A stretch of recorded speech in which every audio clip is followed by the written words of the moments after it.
பாத்தீங்கன்னா தனி மனித ஒழுக்கமே இல்லை. அண்ணாச்சி சொன்னாங்க அவங்க பேசியது. தனி மனித ஒழுக்கத்துக்கு ஒரு மரியாதை இல்லாத அளவுக்கு அதுல போற ரசிகர்கள் பேசும்போது நமக்கு ரொம்ப அருவருப்பா இருக்கு. அவங்க உண்மை என்னடா இப்படி பேசுறாங்க. நமக்குன்னு ஒரு கல்ச்சர் இருக்குது, நமக்குன்னு ஒரு கலாச்சாரம். ஒருவனுக்கு ஒருத்தி திருமணம் முடிஞ்ச அந்த குடும்பத்தை நம்ம காப்பாத்து என்னெல்லாமா இருக்குது. ஆனா அங்க வர்றவங்க இப்படி பேசுறாங்கன்னா நாம் எதிர்கால தலைவர்களாகக்கூடிய அந்த இளைஞர்களை நல்வழிப்படுத்தக்கூடிய ஒரு தலைவன் இருக்கும்.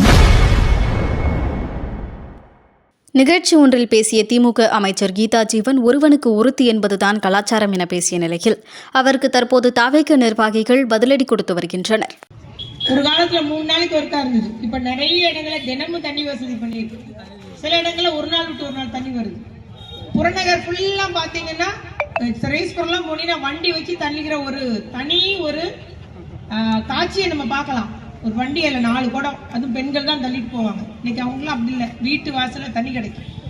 ஆக நல்ல முறையில குடிநீர் வசதி செஞ்சிருக்கிறோம், அடிப்படை கட்டமைப்பு வசதி செஞ்சிருக்கோம். பூங்காவா இருந்தாலும், மகளிர் பூங்காவா இருந்தாலும், இல்ல அறிவுசார் மையங்களா இருந்தாலும், லைப்ரரி 210 டிரான்ஸ்பார்மர்கள் அமைச்சிருக்கோம். தூத்துக்குடி தொகுதியில மட்டும் எங்கெல்லாம் குறைந்த அந்த மின் அழுத்தம் இருந்தது அங்கெல்லாம் சரி செய்யப்பட்டிருக்கு.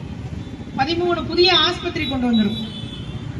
இவ்வாறு படிப்படியாக கட்டமைப்பு சாலை, பேவர் பிளாக் சாலைகள், மழைநீர் வடிகால், எப்போதும் சின்ன மழை வந்தாலும் பிரைனரா இருக்கட்டும், அம்பேத்கரா இருக்கட்டும், ரூல்கமாபுரமா இருக்கட்டும், எல்லாம் தண்ணியில மிதக்கும். போன வருஷம் முந்தின வருஷம் அந்த நிலைமை இல்லை.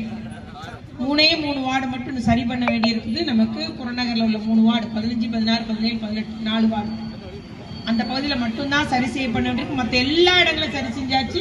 அந்த இடத்துமே இப்போ பாதாள சாக்கடை வேலைகள் நடைபெற்று முடிஞ்சிருச்சுன்னா அவங்களுக்கும் ஒரு அந்த சின்ன மலைக்கும் அந்த மழை நீர் கட்டக்கூடிய அந்த ஒரு பிரச்சனைக்கு தீர்வு ஏற்பட்டுவிடும். அதுபோல அடுத்தது நமக்கு அடுத்த பிரச்சனை என்னது, டிராபிக்.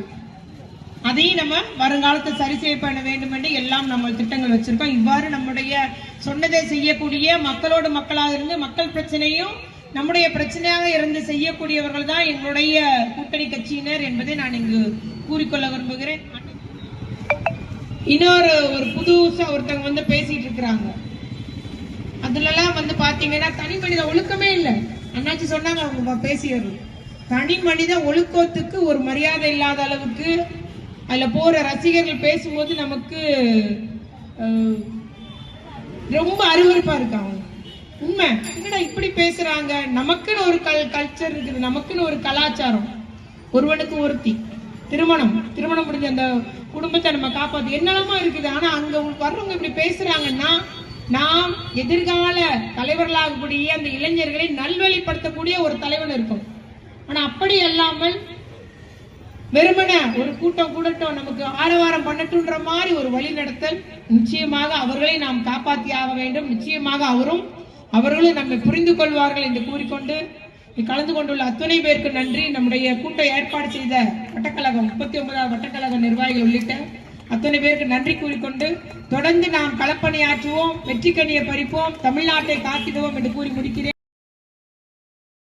செய்திகளை உள்ளது உள்ளபடி தெரிந்து கொள்ள ரெஃப்ளெக்ட் நியூஸை சப்ஸ்கிரைப் பண்ணுங்க.